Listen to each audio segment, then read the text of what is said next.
great session tonight. Good evening, I'm Detective Andre Lowe. I've been on the department since 2007. Currently assigned to the homicide unit, and I look forward to hearing from you, some of your questions. I'm OK Curry. I'm the OG of the group. I'm 21 years, retired APD. Met Todd when he came over to the gang unit, and been doing this ever since. Been enjoying it, been loving it, and you know, this is what we do. We came back from what? Filling that gap. You know, now we bridging that gap. We no longer bridge. I mean, we no longer bridge the gap. A bridge can be broken. But we're filling that gap so that we can make it, you know, better for everybody. And this is a platform that we come to do so that everybody come to the barbershop. And this is where, what we call it? The Black Man's Country Club. That's right. So this is what we call it, the Black Man's Country Club. So this is where we're gonna do it at, and we really appreciate everybody from coming out. And Finney is back there. Finney, Atlanta Police Department, been on going on 15 years. Records flipping the cup. I'm the one handling all the social media stuff. And the food. Pictures And the food. All the posts and the food, apparently. Like I said, I'm Tyrone Dennis. I was an Atlanta police officer for 16 and a half years. I worked in our illustrious gang unit. My gang people. I retired in August of 2020. I'm currently director of school safety for Rockland School District in St. Louis, Missouri. So, without further ado, who got the questions? Reese. Yep, Reese got all the questions. Well, I started like this. Oh, yeah. Introduce yourself. Oh, yeah. All our illustrious people that are here. Yeah, oh, yeah. Stand up and introduce yourself. Come on, Let the come people on, hear Sheriff. who you is. Really, thank you. If anybody doesn't know, I'm the current sheriff. I'm humbled to be the 28th sheriff of Fulton County.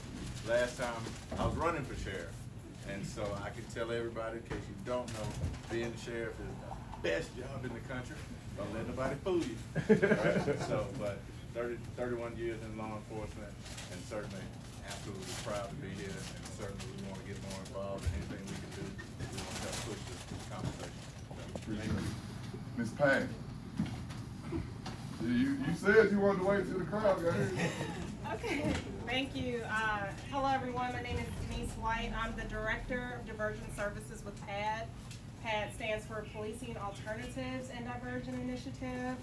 We are here because public safety looks different. There are different ways to implement public safety. You know, if someone's experiencing any kind of crisis related to mental health issues, substance misuse, and or poverty, there's another number that you can call, and that's 311, and you dial 1 for PAD. And we'll come out to the scene and we'll actually provide support and services to that individual. So I'm very humbled and grateful to be here.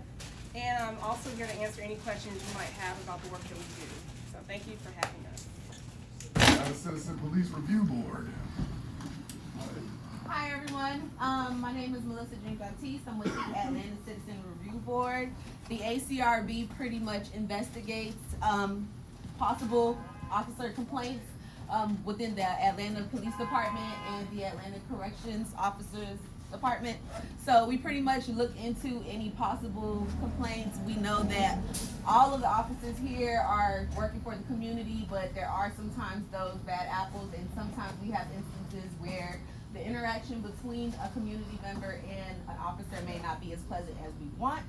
So we have options for them to find a alternative, which is a pretty much a investigation that we do separate from the City of Atlanta, or we could do mediation, where the two parties would sit down together and pretty much come to a resolution to bridge a better communication between officers and the cities. Between community members. Yeah. All right, all right. You got a card, ma'am? You got a card? Yes, I do. All right. I have a few. Just in case. And if anyone else needs anything, I'll be passing Look at it that out. I got a card. All right. First question up the bat. With crime through the roof here in Atlanta, how do we come together to try to fix the problem? Because it's not just a police issue. The police can't be everywhere. The police can't be involved in every incident. How do we work together to lower the crime?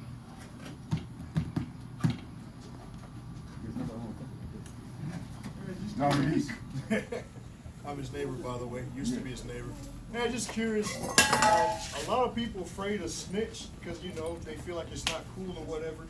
So, is there a way y'all could protect people's identity? Whoever report any violent crime or anything like that, drugs, Crime gang Stoppers. violence?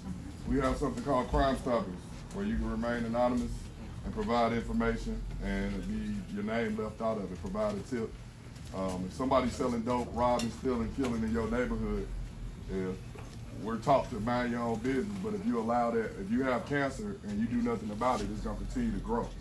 And then before you know it, it's gonna make everybody, eventually it's gonna affect you in some way or another. So you have to decide what you want in your neighborhood. And some people's neighborhoods, they're not going for that. And that's what Crime Stoppers coming in at. All right? Anybody else?